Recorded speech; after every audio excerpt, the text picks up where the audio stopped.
Su opinión sobre esto es de Roberto Vieira y dice: mi colega Víctor Andrés García Belaúnde debe saber que coordiné mi voto a favor suyo con varios congresistas, entre ellos Maritza García, pero puedo asegurar que un PP Causa apoyó a Fuerza Popular, 2 apristas y 1 de APP. Eso conversábamos con Víctor Andrés, es decir, había una puja que estaba en un nivel ayer y de pronto hoy sí hubo una ventaja que hay que reconocer a favor de Fuerza Popular, y el propio Víctor Andrés ha mencionado una serie de nombres que él cree que se voltearon e inclinaron finalmente la balanza a favor de Daniel Salaverry. ¿Qué opina? ¿Cuál de APP votó a favor de los fujimoristas? Sería para mí imposible decir quién, ¿no? Pero nosotros tuvimos un debate bastante alturado sobre las razones por las cuales no podríamos ir un año más en la mesa de Fuerza Popular. Los 2 años, tanto con la presidencia de Luz Salgado como con la presidencia de Luis Galarreta, no dieron para más. Y yo tengo un análisis exhaustivo de cada uno de los periodos, de número de proyectos presentados, aprobados, cuántos quedan en mesa, cuántos son sociales, cuántos son de seguridad, cuántos son de lucha contra la corrupción, y midiendo objetivamente con indicadores es catastrófico. Ese 0,6 que nos pone la población es mucho. Y no es que no querramos la institución, queremos la institución, pero queremos que mejore. Entonces, con todos estos argumentos, más los antecedentes de Salaverry, lamentablemente, pues todos nos sumamos al esfuerzo de participar de esta mesa alterna para que podamos hacerle una buena competencia, ¿no? Una competencia que ameritaba a Fuerza Popular, que no han tenido otra forma de hacer una mesa que exclusivamente con ellos, porque nadie más quiso pegarse a una gestión catastrófica que está llena de corrupción, de ineficiencia, de falta de transparencia y sobre todo de espaldas al pueblo.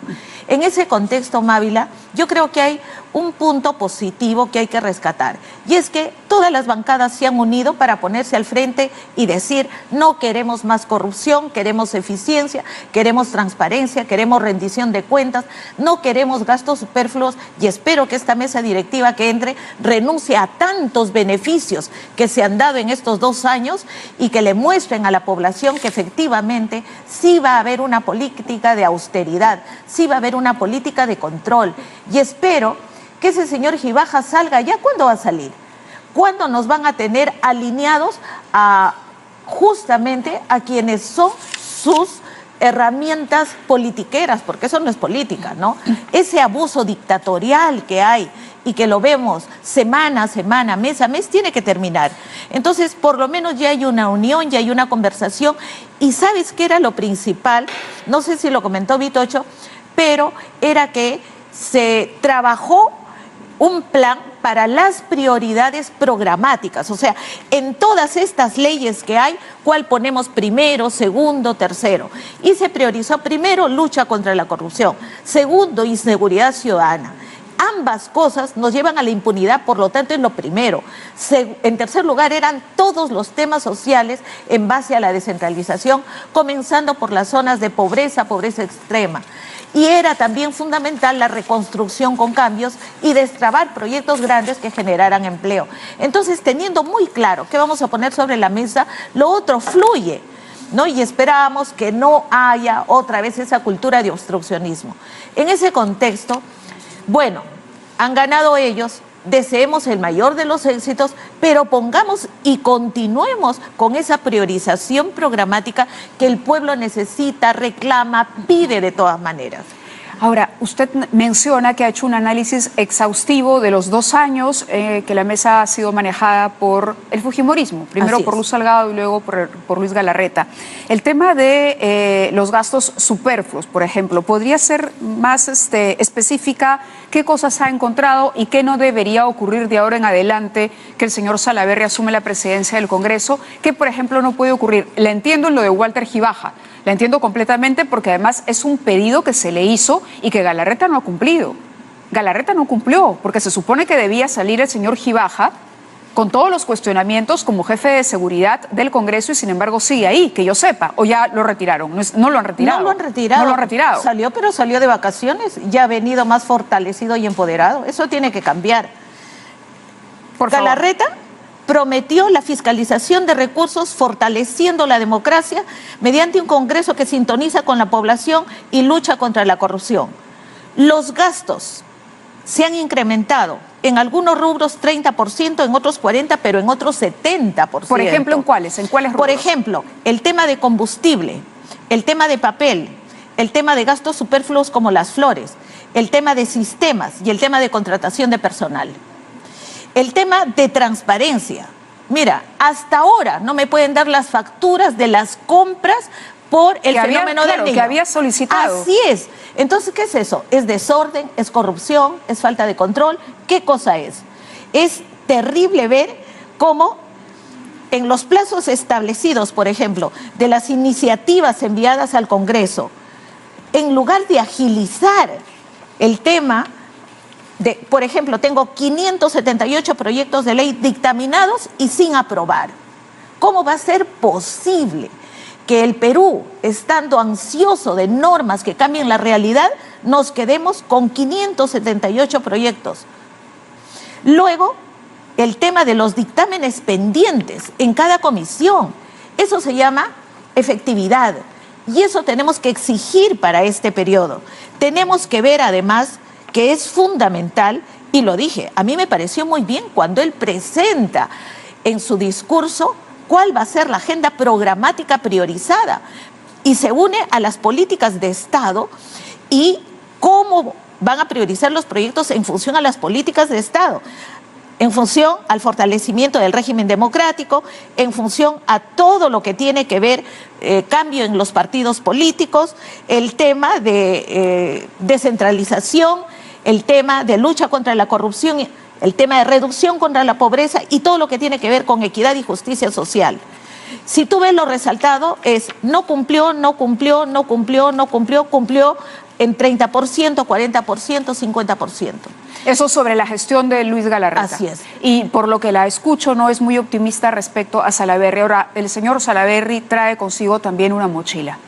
Y eso es inocultable, ¿no? Hoy se han publicado sendos perfiles en la mayoría de diarios, en las páginas web, sobre quién es Daniel Salaverry y cómo es que llega a ser presidente del Congreso.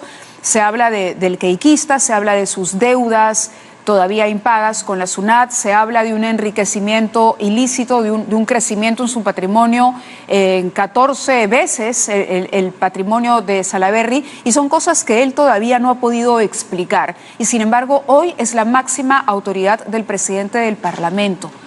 ¿Cómo analiza usted esa situación? Porque, a ver... Mira, yo espero que todas las investigaciones que están en curso sigan en curso. Yo espero que no haya interferencia desde el Congreso hacia el sistema judicial para que se cumpla. Justamente no vamos a poder hacer ninguna reforma si es que ese diagnóstico que elaboramos, no solamente a nivel de Corte Suprema, Cortes Superiores, sino llegar hasta los jueces de paz. Y ojalá, Mávila, se pueda revisar todos los casos actuados en estos últimos 5 años para hacer justicia, para que ese que violó a la niña y lo sacaron libre vuelva a la cárcel, para que esa señora que no le pasan los alimentos le pase, para que esos feminicidios donde los delincuentes ya están libres vuelvan a la cárcel. Se tiene que revisar, se tiene que hacer justicia, pero no podemos partir de una línea de base, de un diagnóstico que no es real para solucionar problemas tan determinantes como lo que encontramos. En el tema, por ejemplo, yo le pediría al señor Salaverry primero que transparente sus cuentas, en segundo que pague todas sus deudas, porque si yo le enseño en estos momentos, tengo de gente que me dice que le debe 4 millones, 10 millones. ¿Que le han dirigido a usted esos correos? Que están en redes, ¿no? Que están en redes. Si tú ves el Facebook, ves el Twitter y ves gente con la que quedó mal a través de las empresas, él lo único que dice es mi empresa, ese no soy yo. No, y en algunos casos se ha retirado de los directorios, entonces ya no aparece. No, y entonces esa no es solución. Solución es honrar las deudas. A él lo trae a Fuerza Popular y todo el mundo lo sabe, también está Joaquín en los Ramírez. medios Joaquín Ramírez. Ya sabemos quién es Joaquín Ramírez, ya sabemos la relación de Joaquín Ramírez con Salaverry, presidente del Congreso, con Oviedo, delincuente, para cual piden 35 años por crímenes, o sea, no es por cualquier cosa, por crímenes. ¿Cómo se maneja esta red de poder con Inostroza? Que no me gustaría verlo nunca más, ni en televisión ni en ningún lado, pero hay que tocarlo hasta que se solucionen los problemas. ¿Y qué ha hecho la ONMA? ¿Cuándo vamos a ver cuál fue el rol de la ONMA y qué hizo y cómo pudimos tener a este señor como vocal supremo? Dime, Mávila, ¿cómo llegan estos a ser jueces determinantes de la justicia de un país? Bueno, la reforma de justicia está ahora trabajándose desde el Ejecutivo, desde el Parlamento también. Así que, bueno, el propio Poder Judicial, hay una comisión nombrada por el presidente Vizcarra. Ojalá esa renovación venga y venga pronto, porque hay que limpiar el sistema de justicia. Pero respecto al señor Salaverry, con esto quería terminar, sí, hoy ha publicado, por ejemplo, Ojo Público ha hecho un recuento y acá mencionan una comparación entre las declaraciones juradas de Salaverry como regidor de Trujillo, y usted sabe que fue regidor porque usted también trabajó en el norte, y la presentada el año pasado como congresista muestra un incremento en sus ingresos en 14 veces. ¿No? Por otro lado, parte del aumento de las cifras corresponde a la adquisición en mayo de una casa en Trujillo por 84.000 soles. Una revisión al reporte crediticio del señor Salaverry muestra desde su inicio en el Parlamento reducido su deuda con el sistema financiero y tiene deudas acumuladas con la SUNAT o las empresas que él tenía, que son millonarias y que todavía, y esto no es un secreto porque todo el mundo lo sabe, se han ventilado en muchos informes de muchos medios que han tenido incluso que darse de baja empresas que tenían deudas acumuladas con Esalud, con la ONP, con el Estado, y sobre eso él tendría que rendir un informe a sus colegas ahora. Entonces, Mávila, con todo lo que dices, estamos viendo cómo está el Poder Judicial. Ahora estamos viendo quién preside el Poder Legislativo. Cómo estamos en el Ejecutivo a través de los ministerios. ¿Cuántas veces le he dicho al presidente Vizcarra, le dije al presidente Pedro Pablo Kuczynski, le he dicho a los ministros, cuántas personas han despedido por corruptas de cada uno de los ministerios? Pero ¿cuántos han cambiado procesos y procedimientos para que eso más no vuelva a pasar, para solucionar los problemas de raíz? ¿Cómo estamos permitiendo que toda esta gente que sufre, que llora por esos juicios mal hechos, cómo los vamos a restaurar? ¿Cómo vamos a restablecer la justicia en nuestro país? Entonces, la lucha contra la corrupción no son palabras. Mira, ve, plan de integridad. Excelente plan, pero ¿qué dice el artículo 7? Se llevará a cabo siempre y cuando haya presupuesto. O sea, ¿este es un engaño, muchachos?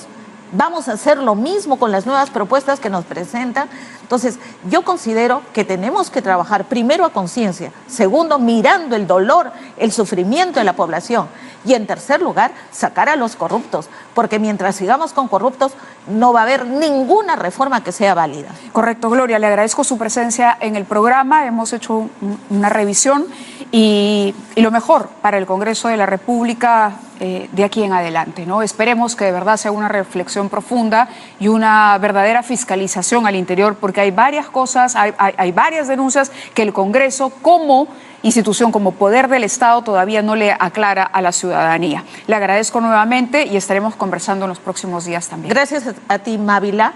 Pero miremos al Perú con optimismo, porque por estos sinvergüenzas el Perú no se va a venir abajo. Pero el control ciudadano tiene que empoderarse y tenemos que ser cada vez mejores en controlar nosotros y en saber reclamar y quejarnos. Felices fiestas patrias para todos. Igual para usted. Gracias. Hacemos una pausa y regresamos.